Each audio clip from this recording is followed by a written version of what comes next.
Now this is a video. I see I put a note next to it. Okay, so that's him. I was just reading his tweet. K. Japson, no neck is clutching at straw now. Thanks for your contribution. You did a great job throughout the many receipts we have. All right. So she retweeted that. Robert Jackson, royal editor at the Evening Standard, said Meghan Markle and Prince Harry, quote, never wanted to come back, end quote. Instead, they wanted, quote, to have their cake and eat it, to make money. But now that it is all official, Prince Harry, do you have that sense that the combination of the two of you, your different backgrounds, that you together represent something new for the royal family? I don't know if it's something new. I think it's, you know, it's a... For me, it's an added member of the family. It's another team player as part of the bigger team. And you know, for all of us, all we want to do is be able to carry out the right engagements, carry out our work, and try and encourage others and the younger generation to be able to see the world in the correct sense, rather than perhaps having a distorted view. Oh my God! This guy, Piers Morgan, literally told them to go back to America. You don't have to go back to America, by the way. She does. She's an American. You don't have to go back. She doesn't want to be... She's married an Englishman. She doesn't want to be a British public figure in the royal family. Go back to America. It's a joke.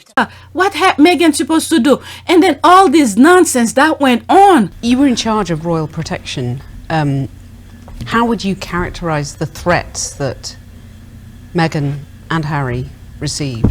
Well, disgusting and very real. I've talked publicly for many years about the threat of extreme right-wing terrorism in this country. I've often been misquoted as taking my eye off the ball, as though I think that was the biggest threat. I've never called it the biggest threat, but it was the fastest growing. Wow. And my wonderful friend and counterpart at MI5 will tell you exactly the same thing, that when I started in CT in 2015... Counterterrorism, it was about 6% of our total workload. Certainly when I left 15, 16 months ago, it was over 20%. In the UK, where police were let go because of their racism, and those two young men, those white supremacist group that were sentencing, you mean this was, oh please. If the palace had stood up for them, protect them, don't you think they would be there?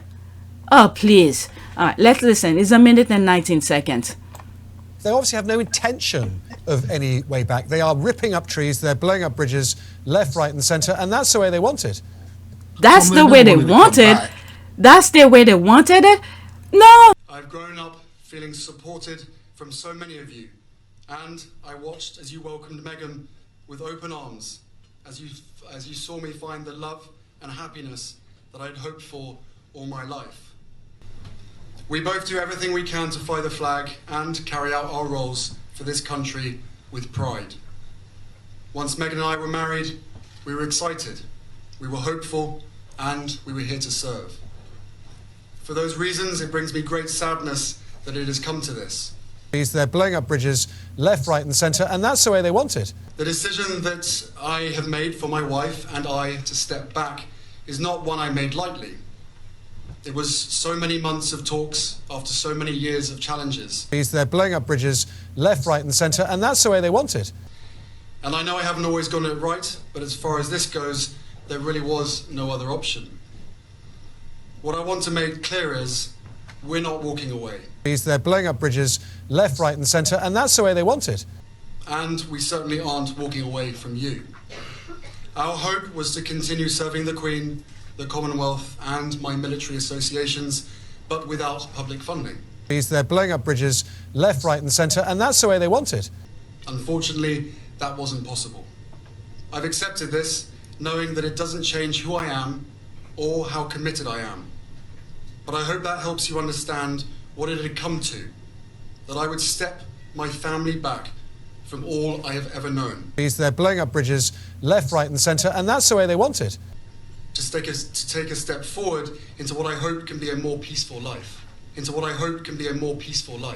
Now that they left, when the Queen passed, this past, September, when the Queen passed, the nonsense that went over there, they never stopped with their nonsense. You would have think if they want them back, okay, mostly Harry in particular, you would have think if they want Harry back, they would have eased up a little bit. No, they keep at it. And we have decades worth of them misbehavior, unethical practice from Princess Diana's time till recently as, I don't know, maybe yesterday, maybe. They just don't know how to stop with their lies. What they wanted initially was to have their cake and eat it, turn their position into part-time royalties so that they can make money. This is purely their positions so they can make money. It's a commercial exercise. They are being run by other people that are making... You know what? It's about time they make money off their own story, because you guys been profiting off of them with lies for ever since they've been together. And poor Harry, ever since he's been born. So now the table is turned. That's what it is. Making money out, taking their percentages. Therefore, they've got to make a success of it, which is really just by the only thing they seem to have done is to attack the king and the other members of the royal family for their own situation. Well, you guys should have left them alone. That's all. You guys should have left them alone. I even said it, even when Meghan was pregnant, when I first started recording about them. And I was like, there's Meghan here who's pregnant. And I found out that Sophie was had a miscarriage at one point. And I wanted to find out if it's true. So nobody had the courage to stand up for them. You know what happened when a woman is pregnant. This is their most vulnerable time. Anything could happen. Nobody stood up for her. So, and let's make it clear as well. Meghan studied these things at school. What did you study at college? I double majored theater and international relations, and then I went and worked for the U.S. Embassy for a bit. And where? In Argentina, in Buenos Aires. That's sensational. Isn't it great? I double majored theater and international relations. So she knows how to use the media, and she's using her own story to tell the truth. Okay, so you guys were too happy to make money off of them with lies, so now she's using the truth to make money off of it. When Harry was leaving, they cut him off completely, so he needs to make money. Okay, if the king was there to support him, was on his side, were trying to protect them, do you think they will do that? No. All right, so let's continue. I really don't see that this can go on much longer. They're not particularly young. You know, Meghan is 40 in her 40s. Harry's approaching his 40s. They're not representing some young, hip, new youth movement about them. The reality is they're approaching middle age. Their sell-by date is coming to an end, and they're cashing in. Harry and Meghan are incredibly marketable. I'd call them the new young Obamas. They're going to make an ungodly amount of money. And they're cashing in. And you know what?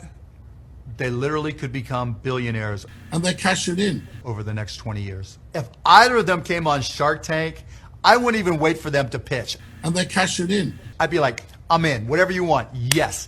And they're cashing in. Because they are so marketable. It would be so easy to develop products and projects for them, with them, and around them. And they're cashing in. It'd be, yes. Can you hook it up? And they're cashing in. It's as blunt. Hey, it's for the public to decide, not you. You could say whatever you want. There's you, an old man, can't even breathe properly to tell whatever is in your mind.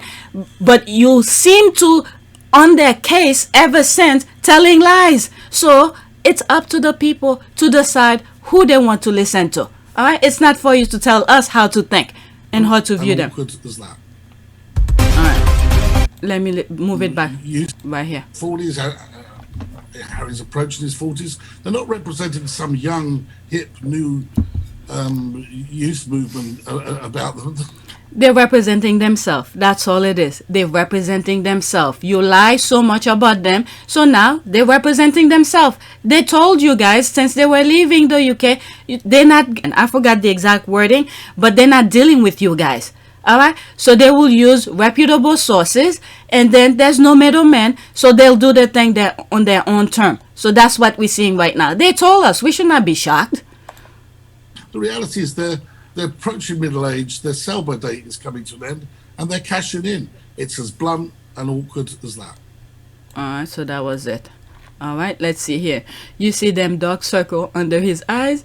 He losing sleep over this trailer. What he gonna do when the docuseries drop? There's a laugh. Harry and Meghan making money telling the truth. Exactly. He made lots of money telling lies about them. I swear, I didn't see this. This is exactly what I said. Okay, yes, good stuff. Let's see here. They can deny it all they like until they blue in the face, but there's been an awful lot of leaking, particularly from Kensington Palace. Robert Jabson, tell Australia Sunrise. Okay, that was him. That was his quote. It seems like Robert Jabson. That's the one who was in the video. Okay, he shouldn't be talking about eating cake. Thank you. Chuck sending his tools out. He doesn't look well. Dark circles around his eyes, more bloated, ready to explode. Yep. Okay, receipt of Robert, Jabba the Hutt. Jabba the Hutt. Now all he has are insult. They can answer this documentary because they have already confessed. Let's see here. They can deny it all they want. Okay, so that's the same quote screenshot. Okay, when Harry's wife joined him while he was working for the royal family, he was informed that she will not receive any compensation. Harry and his family should have been supported by his horrible and avaricious father, but he claimed he was not a bank. Wow. These are more stuff. Yeah, I said it in a different term where they cut his wing and told him to fly, and then he cut his security, cut everything, his financial support. If Charles was doing his fatherly duty, none of this would have happened. They are irrelevant, but toxic British media won't stop talking about them. When Harry and Meghan said just a little bit back, they explode saying, why fight back? That's why they said something about drip, drip, drip, drip. Okay, that gang of bullies will eventually end the monarchy with their lies. Not Harry and Meghan. Exactly. Alright, he needs to go on a serious diet. These people have no problems repeatedly covering for and lying for this disgusting family for a few coins. Money isn't everything, and they will eventually have to answer to God for their lies. Nobody give a damn about royals. If the royal was so popular, how come nobody else could not get that kind of money? They are successful because they are like around the world. That's what I was saying. It's up to us to decide if we want, if we like them or not. It's not for him to tell us, oh, they're approaching middle age, this and that, they're not young and hip. It's not up to you. All right, it's to the people. This is what happened. We don't need the king to tell us what to think. All right, we have our own mind. Okay, they are successful because they are like around the world. It has nothing to do with royals. Okay, so that's that. Let's go to the next one. I can't believe I read all of the comments under that video.